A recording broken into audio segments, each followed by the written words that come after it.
tomorrow, to put it simply. But the value of euros may change in relation to the US dollar or other currencies. So in any situation, if I feel that the base currency will strengthen in relation to the quoted currency, I will go long that currency pair. So if I felt that the euro would strengthen in relation to the US dollar, I would go long the euro-US dollar currency pair. Technically what I'm doing, I'm long euros and I'm short US dollars. Okay.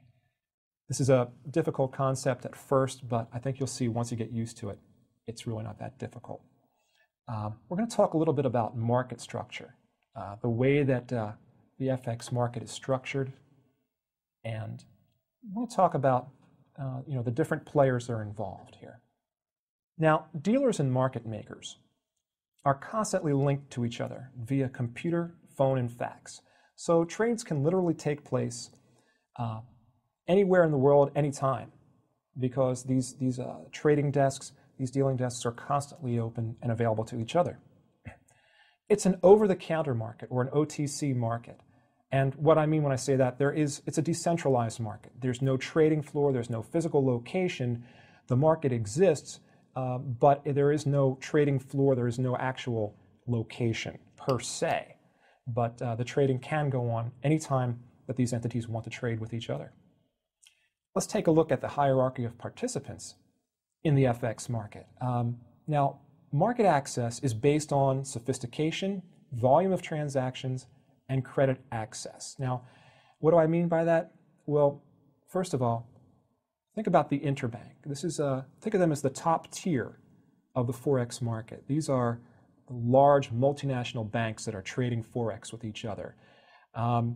Obviously, their volume of transactions is great. Their credit access with each other, they must have credit with each other in order to enact these transactions because obviously there is so much money involved. These are key in determining where they fit in on the scale of participants. Interbank participants, as we said, the largest and most important participants, and the other tiers are occupied by corporations, global funds, FX market makers, and hedge funds to varying degrees are all in these other tiers underneath the interbank. Now, technology has greatly improved the access that not only that individuals have to this market, but also that these participants have to each other. And because of that, the market has become more efficient and the spreads have narrowed, the volume has risen, and again, it's become a really, a really intriguing market to trade with all these improvements and advancements. Let's take a closer look at the interbank. Now, the interbank consists of the world's largest commercial banks trading directly with each other based on credit relationships, because as we said, they must have these credit relationships with each other because there is such a tremendous amount of money involved. Each bank has a specific credit relationship with the counterparty bank that it is trading with. Now, let's take a look at some of these commercial and investment banks that are involved in the interbank. First of all, about 3/4 of all Forex volume occurs between banks. So these are the big players. Okay? Electronic brokering has dramatically changed interbank trading. And so all the banks can now see the prices at which the other banks are offering to trade. And if you have that specific credit relationship with that bank, you can then trade at that price. These banks also have proprietary trading desks, and these desks consist of traders that are hired by an individual bank, and they trade on behalf of the bank. And why not, really? Because these banks, they realize that there are tremendous advantages to trading the Forex markets. In addition to that, they may have some intelligence. They may have some idea of where orders might be located, how to take advantage of these situations, and they do. Based on using these proprietary trading desks, they will try to take advantage of these type of situations. Let's take a look at corporations. Now, corporations have a variety of reasons for potentially being involved in the Forex market. A corporation may need to make payments to a foreign entity for materials or labor. And generally, exporters, they prefer to be paid in their own country's currency. Multinational corporations also use the currency market to hedge or offset risk. Let me give you an example. Suppose a company from the United States is making a large purchase from a company in Switzerland and will make payment in 6 months. Well, the price that is paid, since they're going to be paying in Swiss francs, the price that is paid, could change, obviously. If the Swiss franc were to appreciate a great deal in the next 6 months, that could be disastrous for this United States corporation. So this corporation has to hedge themselves against changes in the exchange rate. And this is why some of the participants are involved in Forex.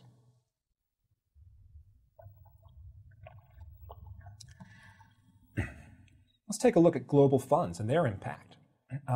Funds impact the spot currency prices because they're constantly rebalancing their portfolios. And of course, if a lot of funds are doing the same type of rebalancing at the same time, that can have a significant impact on prices. Funds that invest in the FX market are commonly called global macro funds, and participation in these funds has risen because they take advantage of the size and liquidity of the FX market, and as more people are beginning to see the advantages that are involved, obviously, there are more people and there's more money flowing in, more involvement in the market. Let's take a quick look at technical analysis and why it works in the FX market.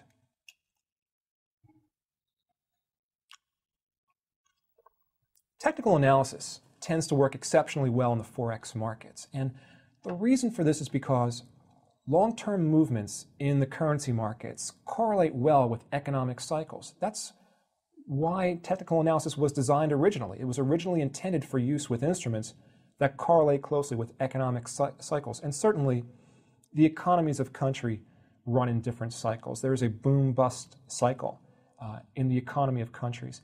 And there's a certain repetition that occurs. And that's what technical analysis does. It tries to take advantage of this repetition. The Forex markets offer statistical reliability and consistency. Why? Because what is technical analysis?